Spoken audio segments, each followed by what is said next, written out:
Because girls like us, we just don't have forehead.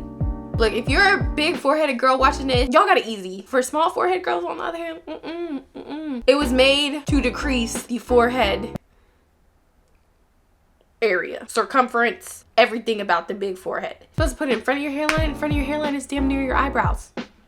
It's your eyebrows. So where are we supposed to put it? You guys, I have a 3-head.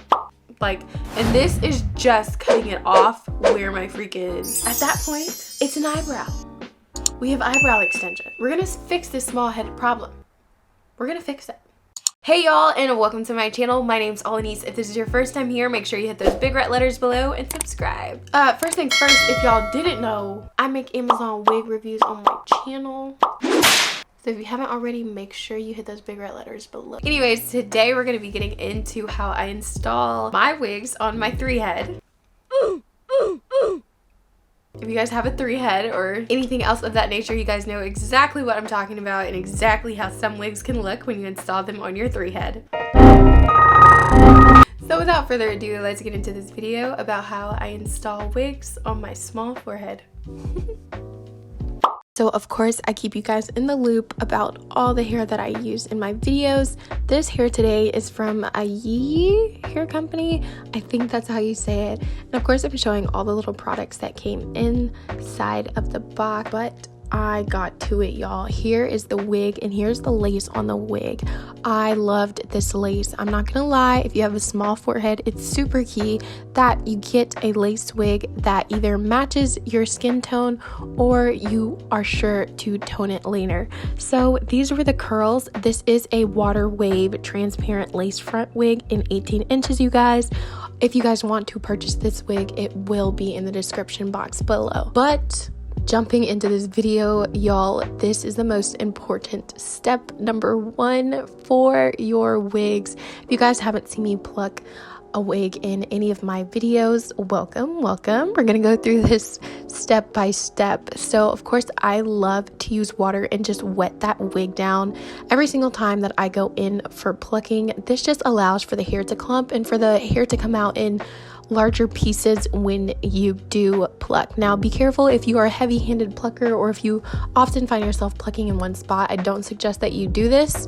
But if you've noticed that you pluck and it looks like you don't really have a lot of hair coming out, definitely say do this and even add conditioner as you pluck, and that will really give you that plucked hairline look. But you guys, I went in and I parted out that first part and I plucked behind the initial hairline. This is extremely important because you never really know how your hairline is going to look, and you want to be able to still go back in there and to cut the lace off as needed, as well as have that official hairline. And I'm going to show you guys what I'm going to do with that once we get to that part.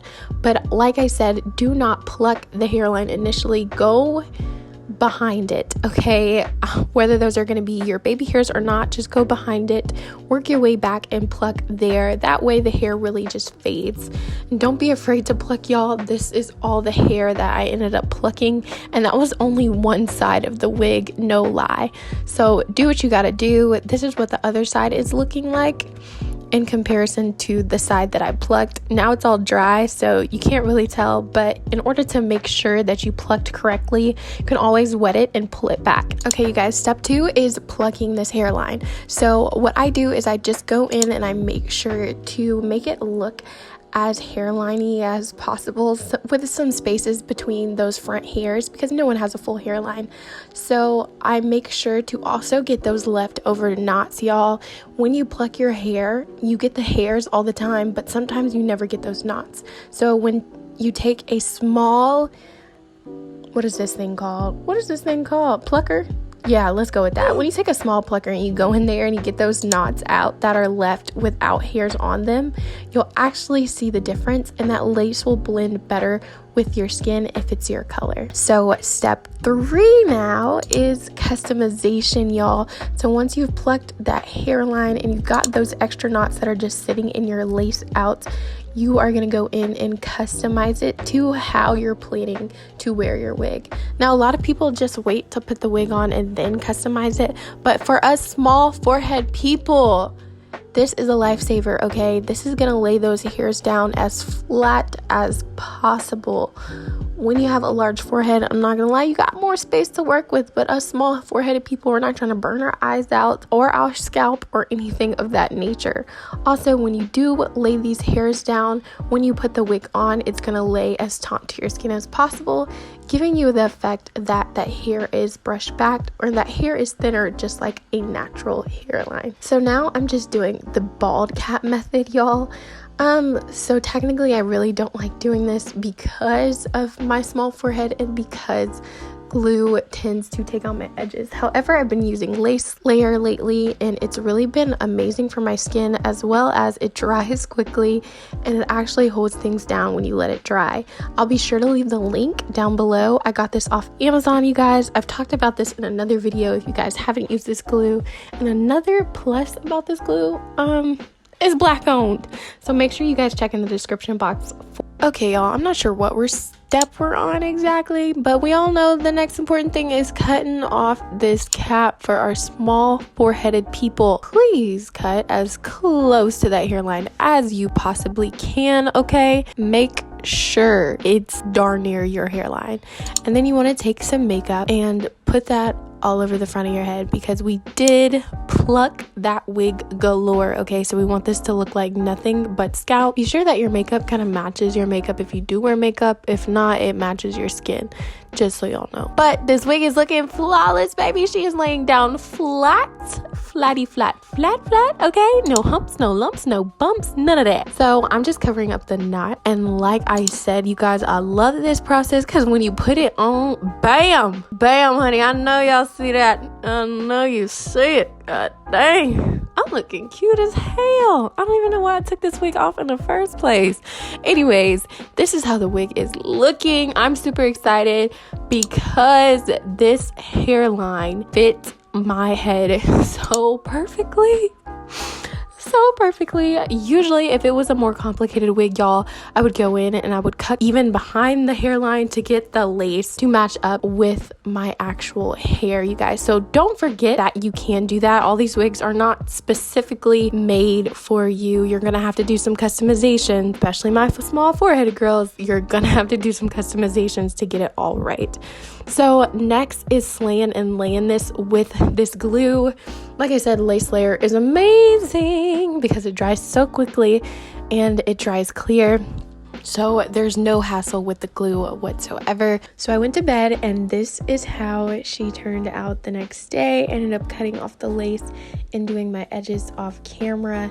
She was laid and slayed, let me tell y'all that. Now when you take your wrap off, I kept mine on all night, but when you decide to take yours off, that hair is going to be a little hard because of the spray mousse that I used.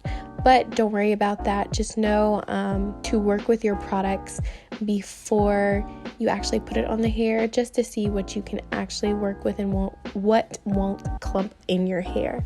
So the last and final step, of course, you guys, is the final styling.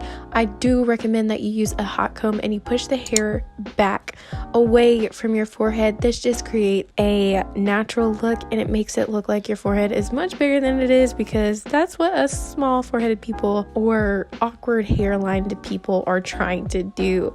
Okay, if you get this wig and you think I'm styling this correct, you're wrong. Okay, do not use this mousse. Don't use it. Instead, use some Curl La La and some water, and that'll really make the waves pop. That's really all you need, okay, you guys? And this is how she turned out, baby! Are you guys seeing this? The curls were popping. Loved this wig. I wish it was a little bit more density, even though you guys saw how big it can get. Just once you put mousse on it, it does weigh those curls down. But other than that, this wig is beautiful. I wore this wig for about 2 weeks, so I can attest that she is worth the coin, y'all. The knots are effortless, and I just put water and curl mousse on her when I wake up and go out in the mornings. So if you guys didn't know, I'm having a wig sale coming up very soon, so make sure you subscribe for that so you guys can be updated. I'm probably saying about like 2 more videos. I'm gonna officially tell y'all, but Anyways, I really hope you guys loved this video. If you have any questions or comments, make sure to leave it in the description box below. If you haven't already, make sure you hit those big red letters below and subscribe on your way out, as well as give me a big thumbs up if this video helped you and you have a small forehead. Okay, small forehead gang over here, gang. But anyways, you guys, I hope you guys are having a blessed and awesome day, and I hope to see you guys as subscribers, watchers, or commenters of my next video. Bye, and thanks for watching.